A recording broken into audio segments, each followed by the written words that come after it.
Bismillah, assalamualaikum, selamat datang kembali di Fakta Sejarah. Sebuah kisah dari kategori Demotion WW Kriwok. Sebelum kita masuk ke selengkapnya, kita harus doa dulu ya. A'udzu bikalimatillahi tammati min syarri ma khalaq. Bismillahirrahmanirrahim. Asmi syafil ardi ala fis sama wa huwas samiul alim. Allahumma sholli ala sayyidina Muhammad sallallahu alaihi wasallam. Ini dia selengkapnya.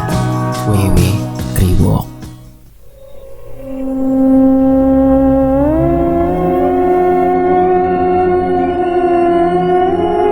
Desa tampak sepi bak pusara.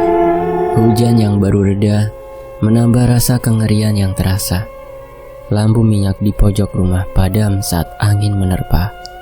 Tahun 1987. Listrik masih belum masuk ke dusun ini. Dusun yang terpencil nan jauh dari hiruk-pikuk kota yang ramai dan gembira. Lampu minyak hanya satu-satunya pelita yang ada di kala malam tiba. Begitu hening, sepi. Begitu sempurna bagi mereka yang mendamba ketenangan jiwa. Namun semua akan berbeda ketika malam tiba. Suasana begitu berbeda. Lampu yang meremang menambah kesan mencekam. Sementara itu waktu menunjukkan jam 10 malam. Udin terbangun dari tidurnya. Ia ingat akan rutinitasnya. Udin adalah pemburu burung liar yang nantinya akan ia jual maupun dikonsumsi sendiri. Hujan yang telah reda menambah asa untuk perburuannya, karena biasanya burung akan mudah untuk ditangkap. Dengan serampangan Udin segera mengambil perlengkapan yang ia butuhkan. Tak lupa sarung ia selempangkan untuk menghangatkan diri dari dinginnya suasana selepas hujan. Entah mengapa malam ini perasaan Udin begitu berbeda. Seakan ada rasa yang menahan dirinya agar tidak pergi. Namun urusan perut adalah segalanya. Udin berangkat dengan sedikit rasa tidak tenang di hatinya. Berbekal senter aluminium bertenaga baterai, ia pun menembus pekat dan dinginnya malam. Begitu sepi terasa di sepanjang langkah kakinya. Maklum, karena jalan yang ia lewati merupakan pekarangannya yang luas dan rumpun bambu yang begitu lebat. Sebenarnya ada jalan lain yang lebih baik, namun ia harus memutar jauh dan memakan waktu. Dengan semangat juang dan sudah terbiasa juga Udin memantapkan langkah kakinya. Sesekali ia menatap sekelilingnya untuk memastikan keadaan bahwa semua baik-baik saja. Sekitar setengah jam berjalan, angin kencang membelai dedaunan, meremangkan sekujur bulu di badannya. Hatinya menjadi resah, seakan itu adalah tanda bahaya untuknya. Srak, srak, srak. Suara langkah kaki menginjak dedaunan dan ranting kering. Udin segera memalingkan pandangannya ke sumber suara. Tak lupa, cahaya senter pun diarahkan untuk memastikan keadaan.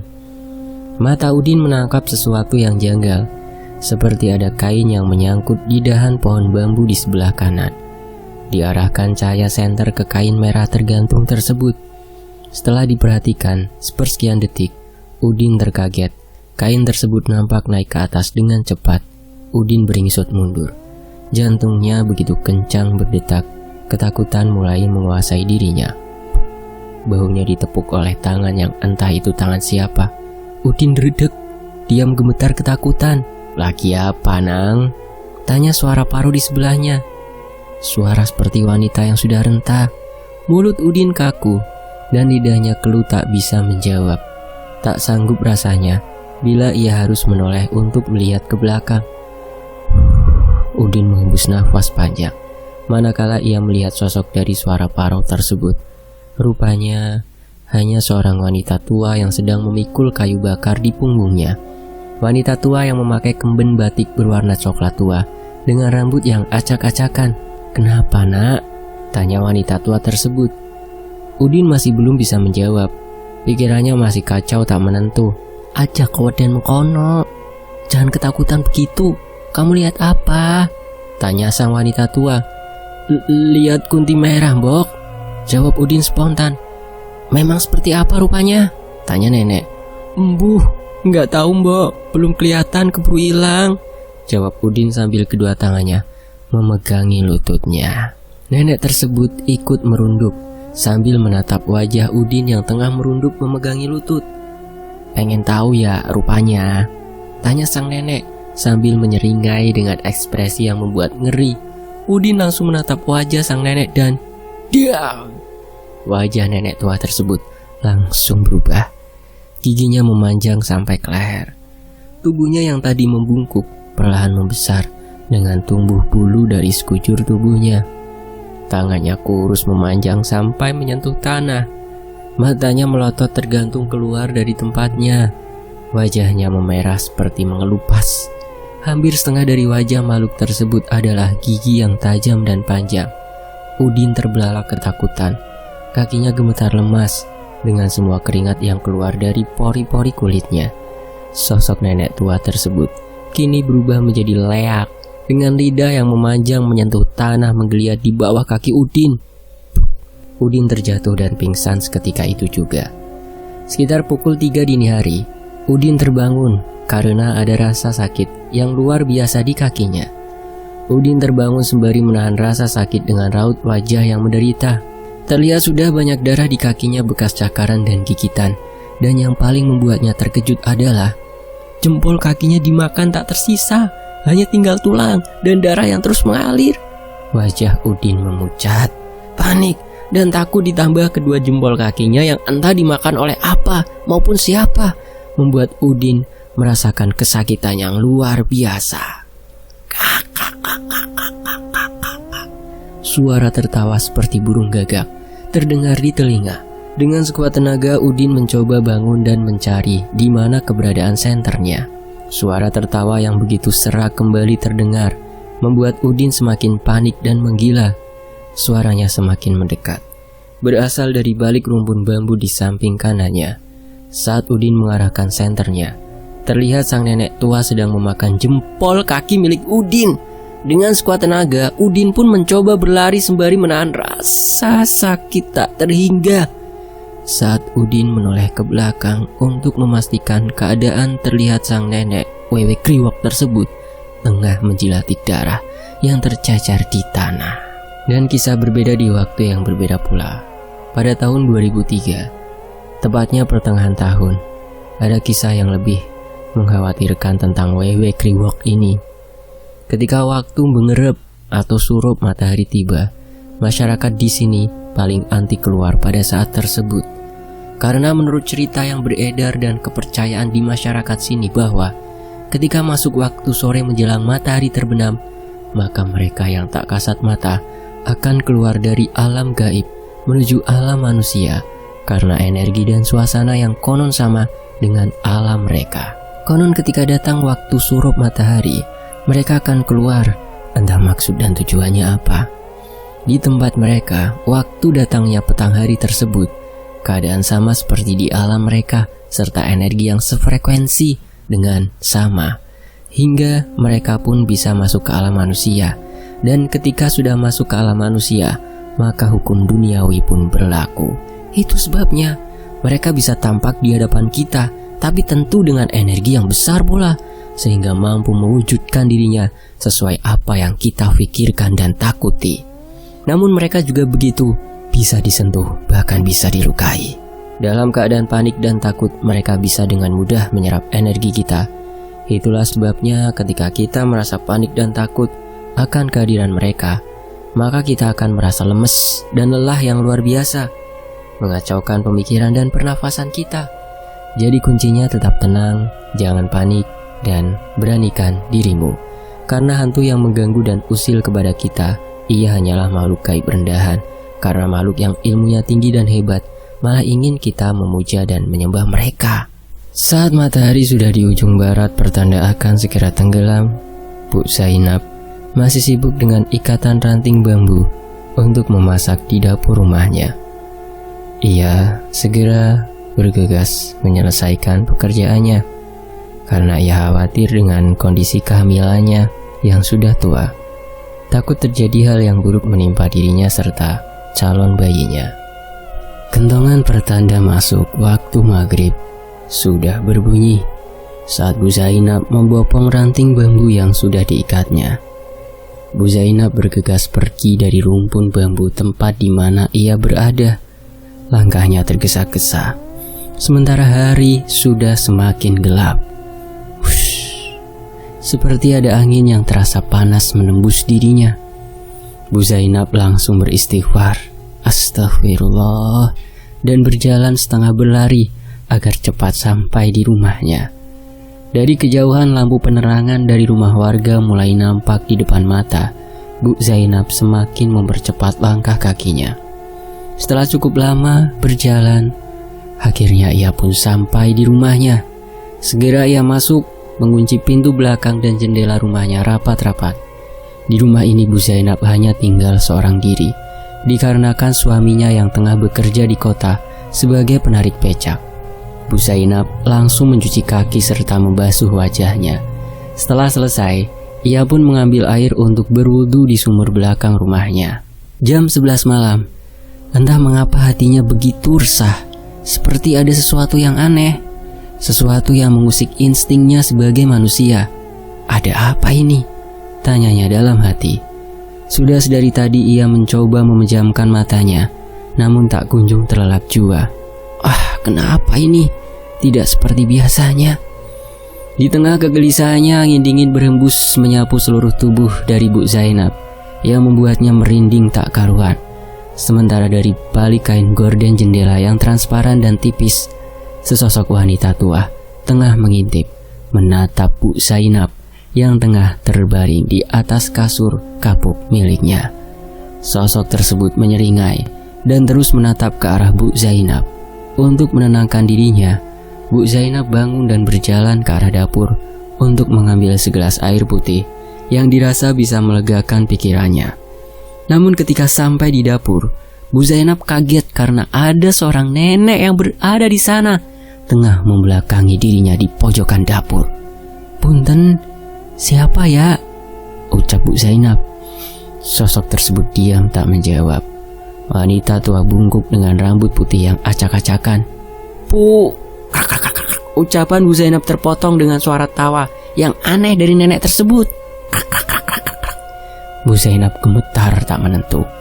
Ketakutan mulai membekap dirinya. Saat Bu Zainab melangkah mundur, tiba-tiba sosok tersebut memutar kepalanya 360 derajat.